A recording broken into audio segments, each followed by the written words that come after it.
இதோ உங்களை தேடி முதன்முறையாக வசீகரமான தொழில்நுட்பம் மற்றும் அதிவேகமான செயல்திறனுடன் UFX மொபைல். மெல்லிய தோற்றத்துடன் முற்றிலும் சிறப்பாக எல்லோருக்கும் எளிதாக UFX மொபைல். உங்கள் நவீன தலைமுறைக்கான mobile. UFX Mobiles make you move. For the very first time coming your way is an irresistible combination of speed, style and technology. UFX Mobiles, exceptionally sleek, totally advanced, and now the phone that everyone can afford to touch. Your next generation mobile. UFX Mobiles make you move.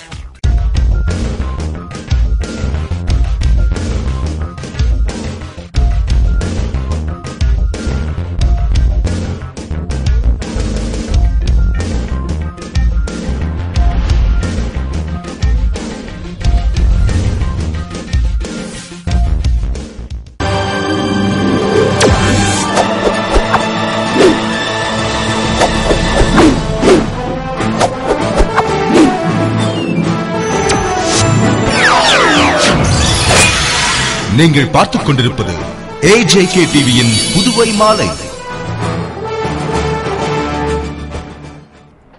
வணக்கம். புதுவை அனைத்து மாற்றுத்திறனாளிகள் சங்கங்களின் கூட்டமைப்பு சார்பில் நடைபெற்ற கருத்தரங்கில் அமைச்சர் ராஜவேலு மற்றும் பன்னீர்செல்வம் ஆகியோர் சிறப்புரையாற்றினார்கள். புதுவை லப்போத் வீதி பல்நோக்கு சேவா மைய கருத்தரங்க கூடத்தில் அனைத்து மாற்றுத்திறனாளிகள் சங்கங்களின் கூட்டமைப்பு சார்பில் மாற்றுத்திறனாளிகளின் மறுவாழ்வு குறித்த கருத்தரங்கம் நடைபெற்றது. கூட்டமைப்பின் தலைவர் ஆறுமுக வேலாயுதம் வரவேற்று பேசி நோக்க உரையாற்றிய நிகழ்ச்சியில் சிறப்பு விருந்தினராக அமைச்சர் ராஜவேலு கலந்து கொண்டு விழாவிற்கு தலைமையேற்று அமைச்சர் பன்னீர்செல்வம் முன்னிலையில் கருத்தரங்கை குத்துவிளக்கேற்றி துவக்கி வைத்து சிறப்புரையாற்றினார். தொடர்ந்து கூட்டமைப்பின் நிர்வாகிகள் கருத்துரை வழங்கி ஓய்வு பெற்ற அதிகாரி ரெஜஸ் மற்றும் சென்னை பேராசிரியர் வேலு வாழ்த்துரை வழங்கிய நிகழ்ச்சி நிறைவில் மாறன் நன்றி கூறினார்.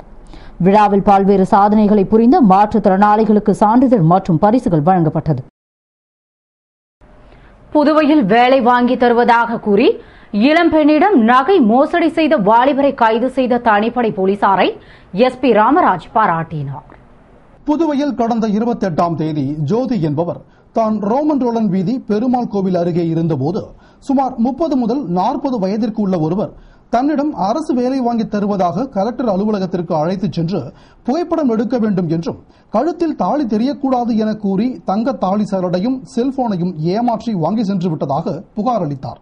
அதன் அடிப்படையில் தமது உத்தரவின்படி ஆய்வாளர் அங்கப்பன் மேற்பார்வையில் தனிப்படை போலீசார் கலெக்டர் அலுவலக கண்காணிப்பு கேமராவில் பதிவாகியிருந்த குற்றவாளியின் படத்தை வைத்து தேடியதில் குற்றவாளி தட்சிணாமூர்த்தியை செஞ்சியில் உள்ள அவரது வீட்டில் கைது செய்தனர். அவர் குற்றம் செய்ததை ஒப்புக்கொண்டதும் அவரிடமிருந்த தங்கச் செயின் மற்றும் செல்போனை பறிமுதல் செய்ததாக கூறிய அவர் மேலும் பொருட்களை மீட்டு குற்றவாளியை கைது செய்த தனிப்படை போலீசாரை பாராட்டினார். புதுவை உள்ளாட்சி தேர்தலில் திமுக காங்கிரஸ் கூட்டணி குறித்து கட்சி தலைமை முடிவு செய்யும் என்று மாநில காங்கிரஸ் தலைவர் AV சுப்பிரமணியன் கூறியுள்ளார். இதுகுறித்து மாநில காங்கிரஸ் தலைவர் AV சுப்பிரமணியன் கூறுகையில் புதுவை அரசு செயலற்ற அரசாக உள்ளதாகவும் சட்டமன்ற உறுப்பினர்களுக்கு வழங்க வேண்டிய வாரிய தலைவர் பதவிகளை கட்சிக்காரர்களுக்கு தருகிறார்கள். மேலும் மருத்துவக் கல்லூரி அனுமதி பெற மத்திய அரசை அணுகினால்தான் அனுமதியை பெற முடியும். சென்ற ஆண்டு கடைசி நேரத்தில் காங்கிரஸ் போராடி அனுமதி பெற்று தந்ததாகவும் அனுமதியை பெற வேண்டிய பொறுப்பு அரசுக்கு உள்ளதாகவும் பிற இடங்களில் 110 கோடி ரூபாயில் சிறப்பான முறையில் மருத்துவமனை கட்டப்படும் போது புதுவையில் மட்டும் 830 கோடி ரூபாய் ஒதுக்கியதால் தான் நிதி பற்றாக்குறை ஏற்பட்டுள்ளதாகவும் திட்ட கமிஷனை சந்தித்து பேசாவிட்டாலும் உத்தேசமாக கணக்கிட்டு பட்ஜெட்டை தாக்கல் செய்திருக்கலாம் என்று அவர் மத்தியில் திமுக மற்றும் காங்கிரஸ் கூட்டணி தொடர்வதால் உள்ளாட்சி தேர்தலில் கூட்டணி குறித்து கட்சி தலைமைதான் முடிவு செய்யும் என்று கூறினார். புதுவை தொண்டமானத்தம் முன்னாள் பஞ்சாயத்து தலைவர் மனோகரின் பிறந்த நாளை முன்னிட்டு திமுக இளைஞரணி அமைப்பாளர் சிவா மற்றும் முன்னாள் நகரமன்ற துணைத் தலைவர் திரு ஜான்குமார் ஆகியோர் நேரில் சந்தித்து வாழ்த்து தெரிவித்தனர். புதுவை தொண்டமானத்தம் முன்னாள் பஞ்சாயத்து தலைவர் மனோகரன் தனது 50வது பிறந்த நாளை மிகவும் சிறப்பாக கொண்டாடினார். விழாவினை முன்னிட்டு மனோகரன் அரசியல் பிரமுகர்கள் மற்றும் ஊர் முக்கிய பிரமுகர்கள் முன்னிலையில் கேக் வெட்டி அனைவருக்கும் இனிப்புகளை வழங்கி கோலாகலமாக பிறந்தநாள் விழாவினை கொண்டாடினார். விழாவில் முன்னாள் சட்டமன்ற உறுப்பினரும் திமுக இளைஞரணி அமைப்பாளருமான சிவா, முன்னாள் நகரமன்ற துணைத் தலைவர் ஜான்குமார், முன்னாள் ஊசுடு தொகுதி சட்டமன்ற உறுப்பினர் ஏழுமலை ஆகியோர் பங்கேற்று பொன்னாடை அணிவித்து பூங்கொத்து கொடுத்து அவரை வாழ்த்தினர். அப்போது பிறந்தநாள் விழா காணும் மனோகர் சிறப்பு விருந்தினர்களுக்கு பொன்னாடை அணிவித்து கௌரவித்து இனிப்புகளை வழங்கி தமது மகிழ்ச்சியை தெரிவித்துக் கொண்டார். தொடர்ந்து ஊர் முக்கிய பிரமுகர்கள் முகுந்தன், விஜயகுமார், கிருஷ்ணகுமார் உள்ளிட்ட பலரும் வாழ்த்து தெரிவித்தனர். தொடர்ந்து தொண்டமானத்தம் கிராமத்தில் உள்ள கோவிலுக்கு அனைவரும் சென்று அங்கு பிறந்த நாளை முன்னிட்டு சிறப்பு பூஜைகள் நடைபெற்றது. அப்போது கோவில் நிர்வாகம் சிறப்பு விருந்தினர்களான திமுக இளைஞரணி அமைப்பாளர் சிவா மற்றும் முன்னாள் நகரமன்ற துணைத் தலைவர் ஜான்குமார் ஆகியோருக்கு மாலை அணிவித்து கௌரவப்படுத்தியது. இதனையடுத்து இளைஞரணி அமைப்பாளர் சிவா மற்றும் முன்னாள் நகரமன்ற துணைத் தலைவர் ஜான்குமார் தலைமையில் மக்களுக்கு அன்னதானம் வழங்கப்பட்டது. விழாவில் ஊர் முக்கிய பிரமுகர்கள் மற்றும் பொதுமக்கள் திரளாக கலந்து கொண்டனர். மதச்சார்பற்ற இந்திய வரலாற்றில் புதுவை அரசு கிறிஸ்தவர்களையும் இஸ்லாமியர்களையும் புறக்கணிப்பதாக காங்கிரஸ் குற்றம் சாட்டியுள்ளது. இது தொடர்பாக காங்கிரஸ் செய்தி தொடர்பாளர் வீரராகவன் கூறுகையில், நாடு முழுவதிலும் உள்ள இஸ்லாமியர்கள், கிறிஸ்தவர்கள் உள்ளிட்ட சிறுபான்மை சமுதாய மக்களின் நலனுக்காக அனைத்து மாநில அமைச்சர்களின் தேசிய அளவிலான மிக முக்கியமான ஆலோசனைக் கூட்டம் புதுடெல்லியில் கடந்த 2 தினங்களாக நடந்ததாகவும், அதில் நாடு முழுவதிலும் குறிப்பாக காங்கிரசின் நேரெதிர் கட்சியான பாரதிய ஜனதா ஆளுகின்ற மாநிலங்களின் அமைச்சர்கள் பங்கேற்று சிறுபான்மையின மக்களின் வாழ்வாதாரம், உரிமை, கல்வி, வேலைவாய்ப்பு, சமூக பொருளாதார நிலை ஆகியவை குறித்து விவாதித்து தங்கள் மாநில செயல் திட்டங்களை எடுத்துக் கூறி மத்திய அரசிடம் நிதி கோரியுள்ளனர். ஆனால் புதுவை அமைச்சர் இந்த கூட்டத்தில் பங்கேற்காமல் புறக்கணித்துள்ளதாகவும், குறைந்தபட்சமாக சமூக நலத்துறை செயலர் அல்லது இயக்குநரையாவது பங்கேற்க செய்திருக்கலாம். ஆனால் அவ்வாறு பங்கேற்காமல் இஸ்லாமிய கிறிஸ்தவ சமுதாயத்திற்கு அரசு துரோகம் செய்துள்ளதாகவும், மதச்சார்பற்ற இந்திய வரலாற்றில் வாரிய தலைவர், சட்டமன்ற உறுப்பினர் என எந்த பதவியும் இஸ்லாமிய கிறிஸ்தவருக்கு வழங்காமல் சிறுபான்மையினரை அரசு புறக்கணித்துள்ளதாக குற்றம் சாட்டி பேசினார். புதுடெல்லியில் நேற்று முன்தினமும் தேசிய அளவிலான சிறுபான்மை சமுதாய மக்களுக்கான நலனுக்கான அனைத்து மாநில அமைச்சர்களுடைய முக்கியமான கூட்டம் நடந்தது.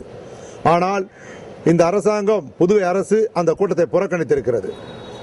சிறுபான்மை நலத்துறையை வைத்திருக்கிற மாண்புமிகு அமைச்சர் ராஜவேலு அவர்கள் அந்த கூட்டத்திலே கலந்து கொண்டிருக்க வேண்டும். ஆனால் அவர் கலந்து கொள்ளவில்லை.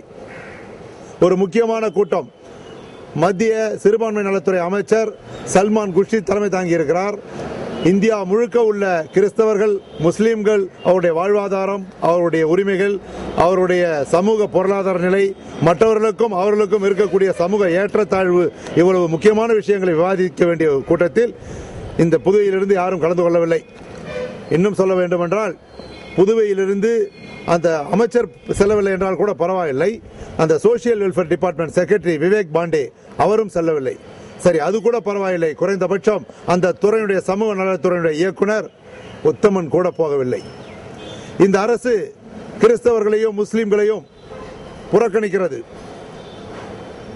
எத்தனையோ வாரிய தலைவர்களை மரியாதைக்குரிய முதலமைச்சர் ரங்கசாமி நியமித்தார். ஆனால் ஒரு வாரிய தலைவர் பதவி கூட ஒரு கிறிஸ்தவருக்கோ ஒரு முஸ்லிமுக்கோ கொடுக்கப்படவில்லை. அது மட்டுமல்ல, என்ஆர் காங்கிரஸ் கட்சி கடந்த தேர்தலிலே சீட்டு கொடுத்தது ஒரு முஸ்லிமுக்கோ ஒரு கிறிஸ்தவர்களுக்கு கூட கொடுக்கவில்லை. தொடர்ந்து அந்த மக்களை வெறுத்து ஒதுக்குகிறதா இந்த அரசு?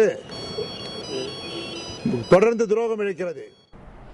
புதுவை அரசு ஊழியர்கள் சங்கங்களின் சம்மேளனம் சார்பில் சுற்றுச்சூழல் விழிப்புணர்வு வாரத்தை முன்னிட்டு புதுவை முழுவதும் மரம் நடும் விழா நடைபெற்றது. புதுவையில் சுற்றுச்சூழல் விழிப்புணர்வு வாரத்தை முன்னிட்டு அரசு ஊழியர்கள் சங்கத்தின் சம்மேளனம் சார்பில் மரம் நடும் விழா சங்க நிர்வாகிகள் அனந்தராசன், பாலமோகனன் தலைமையில் பொதுச் செயலாளர் புகழேந்தி மற்றும் பொறுப்பாளர்கள் முன்னிலையில் நடைபெற்றது.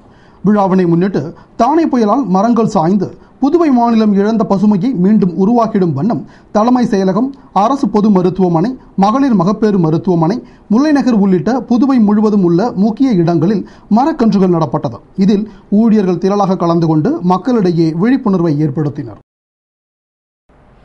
புதுவை மகளிர் மற்றும் குழந்தைகள் மேம்பாட்டுத்துறை சார்பில் ஊசுடு தொகுதி மக்களுக்கு நலத்திட்ட உதவிகளை சட்டமன்ற உறுப்பினர் கார்த்திகேயன் வழங்கினார்.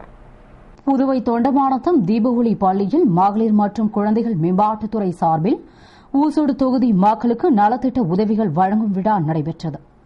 விழாவில் சிறப்பு விருந்தினராக தொகுதியின் சட்டமன்ற உறுப்பினரும் குடிசை மாற்று வாரிய தலைவருமான கார்த்திகேயன் கலந்து கொண்டு ஏழை, கணவரால் கைவிடப்பட்டவர், விதவை உதவித்தொகை என 222 பயனாளிகளுக்கு தலா 1000 ரூபாய் என 2,22,000த்திற்கான நலத்திட்ட உதவிகளை வழங்கினார். விழாவில் மகளிர் மற்றும் குழந்தைகள் மேம்பாட்டுத்துறை இணை இயக்குநர், உதவி இயக்குநர், ஆய்வாளர் உள்பட அதிகாரிகள் மற்றும் ஊர் முக்கிய பிரமுகர்கள் பலர் உடனிருந்தனர். புதுவை உழவர்கரை அரசு பள்ளி சாலையில் கருங்கல் சாலை அமைக்கும் பணியினை பூமி பூஜையுடன் அமைச்சர் பன்னீர்செல்வம் துவக்கி வைத்தார். புதுவை உழவர்கரை சட்டமன்ற தொகுதிக்கு உட்பட்ட உழவர்கரை அரசு பள்ளி தெருவில் கருங்கல் சாலை அமைப்பதற்கான பூமி பூஜை விழா நடைபெற்றது. அதில் சிறப்பு அழைப்பாளராக அமைச்சர் பன்னீர்செல்வம் கலந்து கொண்டு பூமி பூஜையுடன் பணியினை துவக்கி வைத்தார். விழாவில் பொறியாளர்கள், ஊர் முக்கிய பிரமுகர்கள், என்ஆர் காங்கிரஸ் பிரமுகர்கள் மற்றும் பொதுமக்கள் கலந்து கொண்டனர். அப்போது அமைச்சர் அதிகாரிகளிடம் மக்களுக்கு பயன் தரும் வகையில் பணியினை விரைந்து முடிக்குமாறு உத்தரவிட்டார். அதேபோன்று வசந்தம் நகரில் 3 குழாய் மூலம் பாலம் அமைக்கும் பணியினை அமைச்சர் பன்னீர்செல்வம் பூமி பூஜையுடன் துவக்கி வைத்தார். விழாவில் பொறியாளர்கள் மற்றும் முக்கிய பிரமுகர்கள் கலந்து கொண்டனர்.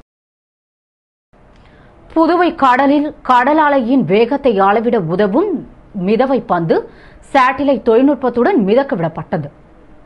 மத்திய அரசின் புவியியல் மற்றும் அறிவியல் அமைச்சகத்தின் கீழ் இயங்கும் இந்திய தேசிய பெருங்கடல் தகவல் மையமான இன்காய்ஸ் ஹைதராபாத் மையம், கோவா தேசிய கடல் ஆராய்ச்சி மையமும் இணைந்து PMSSS நிறுவன ஒருங்கிணைப்பாளருடன் கடலோர பகுதி மக்களுக்கு தேவையான கடல் அலை உயரம், காற்றின் திசை, வேகம், மீன் அதிகம் கிடைக்கும் பகுதி ஆகியவற்றை பற்றி அறியும் மிதவை பந்து காந்தி சிலை கடற்கரையிலிருந்து சுமார் 3 கிலோமீட்டர் தொலைவில் 15 மீட்டர் ஆழத்தில் மிதக்கவிடப்பட்டது. இந்த மிதவை பந்தின் வழியாக கிடைக்கும் தகவல்கள் ஆண்டனா மூலம் PMSSS அலுவலகத்தில் பதிவு செய்யப்பட்டு மக்களுக்கு தேவையான தகவல்களை உடனுக்குடன் அங்கிருந்து தினமும் அறிவிக்கப்பட்டு வருகிறது.